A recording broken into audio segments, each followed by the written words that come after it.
친구가 연락도 없이 약속이 안 왔는데 제가 먼저 사과했어요. 제가 뭔가 잘못한 게 있었을 거예요. 전 항상 뭔가 부족하니까요. 발표만 생각하면 머리가 하얘져요. 그래서 PPT를 계속 수정하고 있어요. 완벽하게 준비하면 괜찮을 것 같거든요. 여러분, 이런 경험 혹시 있으세요? 이것이 바로 우리의 마음이 불안을 대처하는 방식입니다. 합리화, 자책, 완벽주의입니다. 이것들은 전부 방어 기제의 일종인데요. 오늘은 이것에 대해서 이야기를 나눠보도록 하겠습니다. 안녕하세요. 세상의 모든 마음을 따뜻하게 만드는 이웃집 블루의 정신전문 간호사 한나입니다. 불안은요, 정말 없애고 싶죠. 하지만 생존을 위해서 필수적인 감정 중에 하나가 불안입니다. 왜냐하면 자동차의 경고등처럼 계속해서 신호를 주거든요. 이 신호가 신체 감각으로 나타나기 때문에 우리는 항상 불편하고 거슬리니까 이걸 없애버리고 싶어요. 그리고 심지어 이 불안이 단계가 있기 때문에 가장 높은 단계에 가게 되었을 때는 펑 터지면서 공황이나 어떤 강박적인 특성으로 나타나기도 하기 때문에 사실은 이 불안을 우리는 모두 없애고 싶죠. 저 또한 그랬습니다. 그런데 저는 정신 쪽에 계속해서 공부를 하고 여러분들과 이런 이야기들을 나누고 있잖아요. 저의 경우에는 이 불안을 굉장히 활용하거나 이용하는 쪽에 속합니다. 저도 불안이 굉장히 높을 때가 많이 있거든요. 그럴 때 이 불안을 어떻게 다스릴까에 대한 생각을 하기 이전에 이 불안이 왜 필요한지에 대한 유익성을 항상 보려고 합니다. 아, 그래, 내가 지금 불안하니까 지금 녹화를 하고 있지 라고 생각을 하는 것과 마찬가지입니다. 아, 내가 지금 불안하니까 한 자라도 더 쓰려고 이렇게 컴퓨터를 가지고 막 일을 하고 있구나. 학교 다닐 때는 공부를 열심히 했었구나. 이렇게 생각하게 되는 것처럼요. 우리의 뇌는 위험을 감지하면요, 즉각적으로 반응을 하거든요. 왜냐면 살아야 되니까요. 근데 가끔 우리 어릴 때, 아니에요, 아주 옛날 생각해보세요. 막 사냥하고 다니고 뭐 먹고 살 게 없어가지고 막 그럴 때는 우리의 환경이 항상 위협이었잖아요. 현대사회에서 우리가 산업화를 거치면서 지금 우리한테 위협이 뭘까요? 경제적인 것도 물론 있죠. 집값이 너무 높고 되게 힘들어요. 그리고 사람들이 점점 떠나면서 외롭기도 해요. 마음 붙일 데가 없기도 하고요. 그런 것들도 전부 다 위협이지만 내 내면에서 일어나는 많은 문제들도 전부 다 위협이 될 수 있습니다. 예를 들면 불안한 감정, 우울한 감정, 슬픈 감정, 고독감 이런 것들도 뇌에서는 위협이거든요. 이러한 것들을 위협으로 감지하게 되면 편도체가 일단 첫 번째 활성화되고요. 두 번째로 스트레스 호르몬이 분비가 됩니다. 그리고 세 번째로 방어기제라는 게 작동을 해요. 이 방어기제는 나를 지키기 위한 행동으로 나타납니다. 첫 번째로 위험을 감지하게 되는 기능에서는 실제 위험으로부터 우리를 보호하기 위해서 알려주는 거예요. 너 지금 위험해. 너 지금 조심해야 돼. 그래서 중요한 일에 대해서 준비를 막 할 수 있도록 하기 위해서 생기기도 하고요. 위험으로부터 피해라고 알려주기도 해요. 그러다 보니까 집중력이나 경계심이 굉장히 높아지겠죠. 그렇기 때문에 작은 불안에서는 사실 우리가 집중을 더 잘할 수 있고 뭔가 성과를 내기에 굉장히 유익합니다. 하지만 이 정도가 강해지게 되면 과민하게 되어서 간극이 좁아지기 때문에 이 안에서 왔다 갔다 하다 보면 패닉으로 갈 수 있는 정도가 굉장히 빨라지는 거예요. 가속화가 되는 거죠. 두 번째로는 동기부여가 되겠죠. 시험 공부를 할 수밖에 없는 거예요. 나 지금 불안을 이거 해소하려면 너 지금 시험 공부해야 된다. 너 지금 이거 준비해야 된다. 혹은 너 저 사람 피해야 된다. 이런 식으로 동기가 되는 거예요. 그래서 발표를 꼼꼼하게 할 수 있도록 한다든지 새로운 도전을 앞두고 있었을 때 대비할 수 있도록 또 하는 거예요. 왜냐면 내가 이거 잘 해내야 되니까. 이거 나한테 위협이니까. 불안한 요인이니까 이걸 잘 해결해야지 라는 마음이 가지게 되는 거예요. 그리고 관계를 유지할 수 있도록 만드는 기능도 있어요. 예를 들면 내가 저 사람과 잘 지낼지 안 지낼지 불안하지 않다. 그러면 하고 싶은 얘기 다 해버리고 내 감정 그대로 표출해버리면 되는 거잖아요. 뒤끝 생각하지 않고. 하지만 타인의 감정을 고려하게 되고 우리가 사회적인 규범을 지키려고 노력하고 중요한 관계를 잘 지킬 수 있도록 하는 역할도 마찬가지로 불안 때문입니다. 사회 불안의 일종이겠죠. 잘 발현이 되면 이렇게 세 가지의 기능을 나타내지만 이러한 불안들이 굉장히 높아지게 되면 방어기제라는 형태로 나를 보호하게 됩니다. 그래서 우리가 다양한 방어기제를 결국 사용하게 되는데요. 방어기제는요, 급격한 불안으로부터 우리를 보호하는 작용을 하고요. 심리적인 충격을 좀 덜 받을 수 있도록 충격을 받더라도 좀 충격을 완화시켜주는 역할을 해요. 그리고 적응을 위한 시간을 확보하기도 합니다. 이때 우리의 마음은 세 가지 방식으로 대응을 하게 됩니다. 첫 번째, 회피입니다. 중요한 발표가 있는데 만약에 너무 불안하다고 생각해보세요. 갑자기 몸이 안 좋아지고 다음에 하는 게 좋겠어 라는 생각이 든단 말이죠. 이건 불안한 상황을 일시적으로 해결하기 위해서 그 불안한 상황에 놓이지 않는 거예요. 그냥 피하는 거죠. 그러면서 일시적인 안도감을 획득하게 되잖아요. 하지만 이게 만약에 장기적으로 계속해서 반복이 된다면 이것도 학습이 됩니다. 그러면 불안은 더욱더 강화가 되고 내가 여기에서 이 행동을 고치거나 수정하거나 바꿀 수 없다고 인식하게 돼요. 그러면 굉장히 좌절감을 겪게 될 거고 절망스럽겠죠. 막막할 거예요. 처음에는 일시적으로 안도감을 느껴서 좋았지만 나중에는 이 일시적인 안도감 말고 진정한 안정감을 위해서 무엇을 해야 되는지 생각하기가 어려워져요. 판단하기도 어려워지고 몸이 잘 안 움직여집니다. 그러면서 점점 자신감이 떨어지죠. 두 번째, 투사입니다. 만약에 팀으로 하는 게 잘 안 풀렸다고 해봅시다. 그때 다른 팀원이 좀 비협조적이라서 일이 좀 잘 안 됐네? 다들 열심히 안 해서 그래. 이런 생각이 떠오르고 남 탓을 하게 되는 거죠. 이거는 내부의 불안, 마음속에 있었던 불안을 외부로 막 투사를 해서 다른 데서 원인을 찾아서 자기를 보호하기 위함이에요. 내가 못해서가 아니야.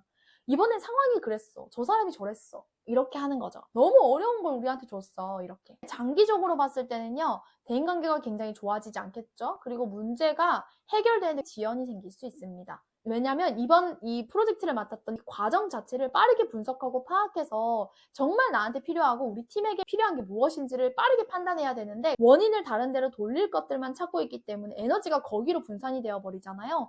그래서 일시적으로는 나 자신을 보호하기엔 좋아요. 하지만 전체적으로 봤을 때는 성장이 저하될 수 있고 해결이 어려워지는 거죠. 세 번째, 합리화 그리고 부정입니다. 만약에 연인과 헤어졌다고 합시다. 오히려 잘 됐어. 어차피 헤어지려고 했었어. 더 좋은 사람 있을 거야. 이렇게 생각하는 거거든요. 실제로도 마음이 너무 아프고 힘든데 아무 문제 없어. 괜찮을 거야. 이렇게 생각하는 거예요. 부정적인 감정을 반대로 해석해서 대처하는 거예요. 나의 마음이 사실은 너무 힘들고 그 사람이 너무 보고 싶고 괴로운데도 불구하고 다르게 생각하는 거죠. 또 이렇게 들으면 되게 좋은 것 같잖아요. 하지만 이 경우에는 감정이 억압되어 있는 경우가 많아요. 합리화하고 부정하게 되면 나의 감정 자체를 마주하는 게 아니라 나 저 사람 정말 사랑했었어. 저 사람 너무 좋았었고 근데 우리가 맞지 않아서 헤어지게 된 게 나 너무 안타깝고 슬퍼 라고 하는 감정을 마주보는 게 아니라 외면하는 거잖아요.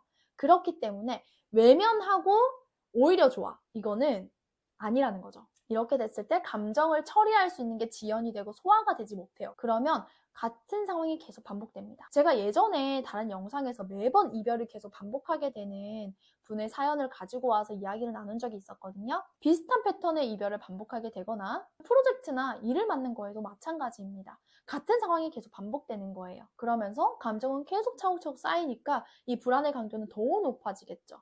제가 늘 말씀드리잖아요. 감정은 소화되지 않는다고요. 감정을 소화하는 건 의식적으로 내가 의도적으로 뭔가를 해야 돼요. 그게 상대방한테 표현하는 것뿐만 아니라 나 스스로 집에서 감정 일기를 쓰든 토닥이든 무엇이 되었든 간에 의식적으로 내가 감정을 표현하거나 혹은 소화시킬 수 있는 방법을 찾아야 되거든요. 그런데 이 방어 기제가 합리화와 부정이 되게 되면 이 기회를 뺏어가는 게 되는 거죠. 이런 방어 기제를 내가 이미 쓰고 있다면 어떻게 해야 될까요? 건강한 방어 기제로 전환하는 게 가능합니다. 불안 자체를 신호로 받아들여야 돼요.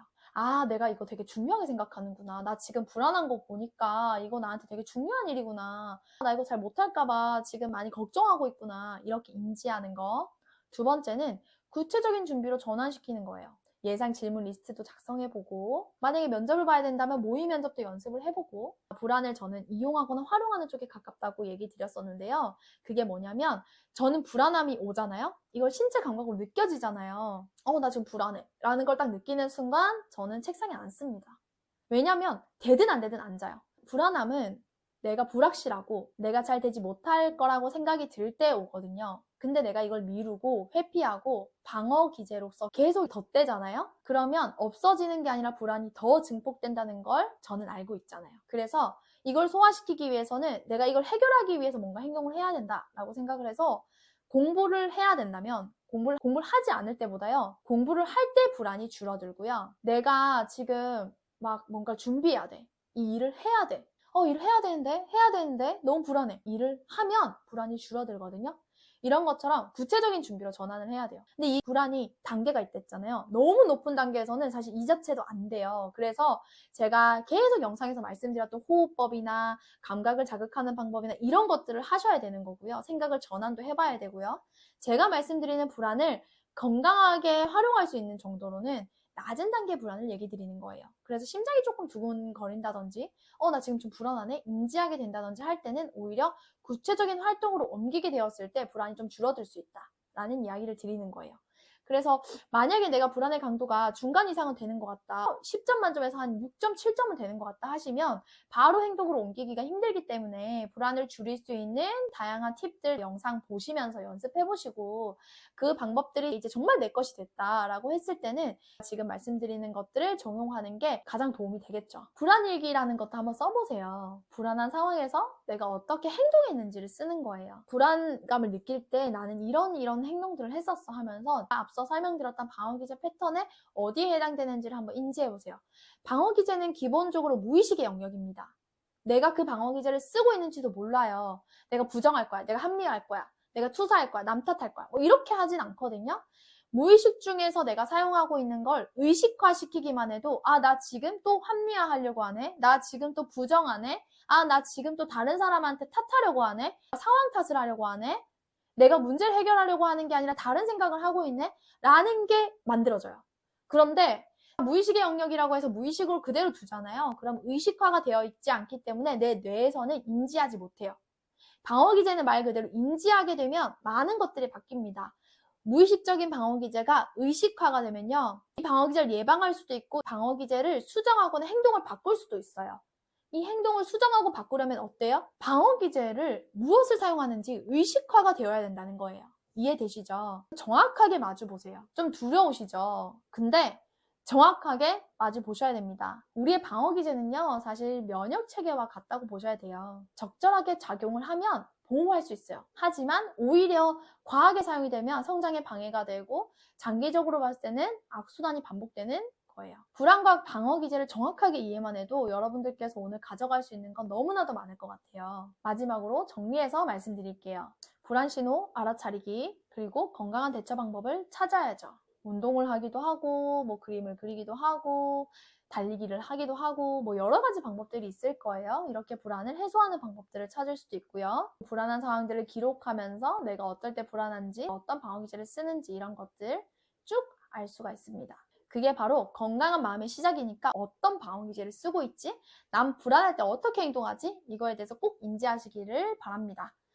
오늘 영상이 도움이 되었다면 댓글로 응원의 말 좋고요. 고민 좋습니다. 짧은 코멘트라도 나눠드리도록 할 거고요. 더 깊은 고민을 가지고 있다면 익명 고민 상담에 올려주셔도 좋습니다. 그럼 다음 시간에 또 만나요.